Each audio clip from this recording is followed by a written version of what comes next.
Nasaan ba yung kapatid mo? Di ba dapat nandito siya? May pinuntahan eh, pero tinext ko na siya, Mami. Tinext ko na yung address. Kasi akala niya bukas ka pa marirelease eh. Mami, okay ka na ba talaga? Oo naman, di ba nga sinabi ni Doc, okay na ako. Pinayagan na nga akong lumabas ng hospital. Kaya lang nga, sana doon niyo ako dinala sa mas magandang hospital. Yung pinagdala niyo sa akin, parang lalo ako nagkasakit doon eh. Eh, yun na yung kasing pinakamalapit, Mami. Tsaka, pag doon tayo sa dati nating ospital, baka masyadong malaki yung hospital bills.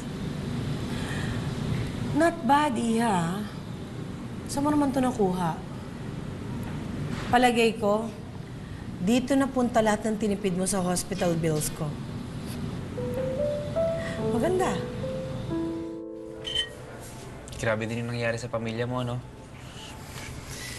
Pero di ba parang mas mabilis kang makaka-recover kung itatry mo maging masaya?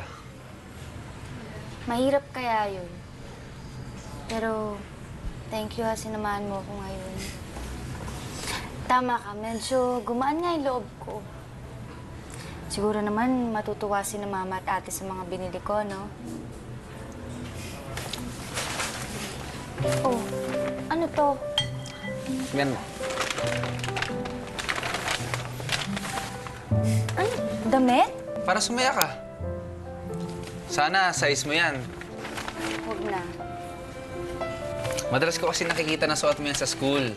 Pero, nakakaya naman, ikaw pa bumili ng clothes ko. Di bayaran mo na lang kung kailan mo kayang bayaran. Walang problema.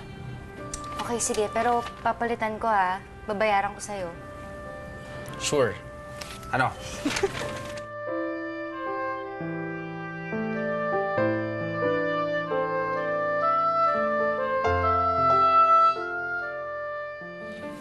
Ma'am, may bisita po kayo. Naku, Amanda, Dave. Hindi man lang kayo nag-abiso na darating kayo. Nakakahiya. Hindi naman ako nakaayos. I look like a mess. Hindi naman, Mari. Para ka lang nga magsisimba eh. Hindi naman. Please sit down. Eto. Tignan mo, nag-aayos ako ng nag-aayos kasi nga ang hirap ng nasunugan, ano? Siguro nga kulang pampanalain ko sa Diyos. Kaya nangyari yun sa bahay namin. We're really sorry for your loss. Napakaganda ng bahay niya ni Antonio para matupok sa sunog. Hindi yun, Dave, eh.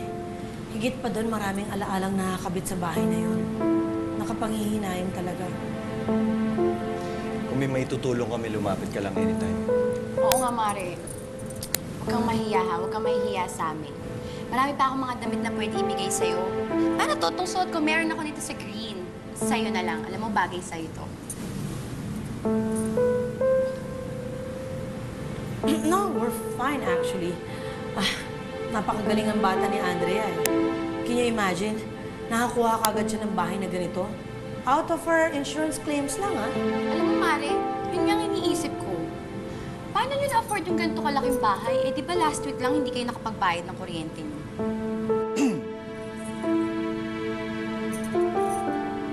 Wala naman akong duda kay Andrea. She has a good head on her shoulders. I'm sure napakiusapan niya si Mark para mabigyan siya ng magandang deal. Deal? Anong deal ang sinasabi mo? At saka, si Mark Rojas ba ang tinutukoy mo? I could be mistaken. Baka hindi naman. Ang pagkakaalam ko lang kasi, si Mark Rojas ang former owner ng bahay na to. What? You mean to say nakatira ako sa bahay ni Mark Rojas?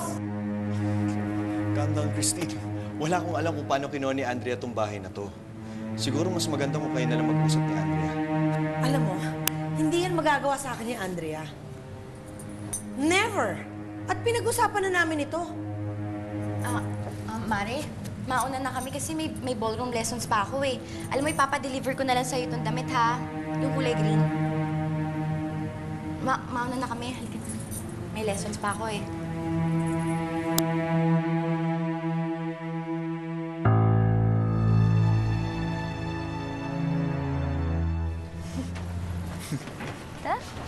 Uy! Saan ka pupunta? Dito yung arcade, oh.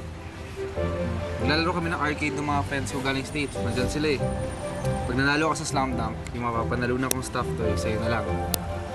Okay? Pero Paul, kailangan ko nang umuwi eh. Pinagsa sa akin ni ate yung address ng bagong bahay. Tsaka, alam mo naman si Mama, kakagaling na nung ospital. Ayoko naman siya ni-stress out. Okay.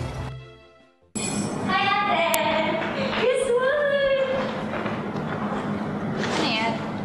Mga gamit. Iniwan mo si Mami sa ospital. Hindi mo kami tinulungan maglipat dito sa bahay. Tapos namili ka na. Pero yun nga, ate. Pumunta ka sa mall. Inuna mo ang mall. Atis, ano ba? Bakit pabili ka ng bili? Wala na nga tayong pera. Nasunugan tayo. Hindi mo ba naaalala yun? Ate, pagsalitain mo naman ako. Hindi naman ako nagbayad nito eh. Yung friend ko nag-offer. So ganyanan ka na pala ngayon. Ganyan na pala yung style mo. Nangihingi ka sa mga ibang tao para lang dyan sa luho mo. Ano ka ba? Nakakahiya ka, ha? Hindi naman tuluho, ate. Gamit to sa bahay, oh. Tsaka may gamit din kayo ni Mami dyan. Ano yan? Branded clothes. Kandisog mo ko itulad sa'yo. Kaya ko magsuot ng kahit anong klaseng damit, hindi katulad mo. Kailangan laging branded. Tsaka tingnan mo yan, magkano yan? Triple pa yung mga presyo niya na hindi sana pinabayad nila natin sa utang yan.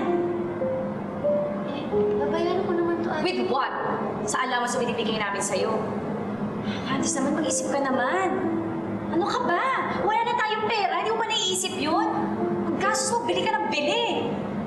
Alam mo, ate, ikaw na lang palaging tama. I'm just trying to help, tapos nagagalit ka pa? You're so unfair!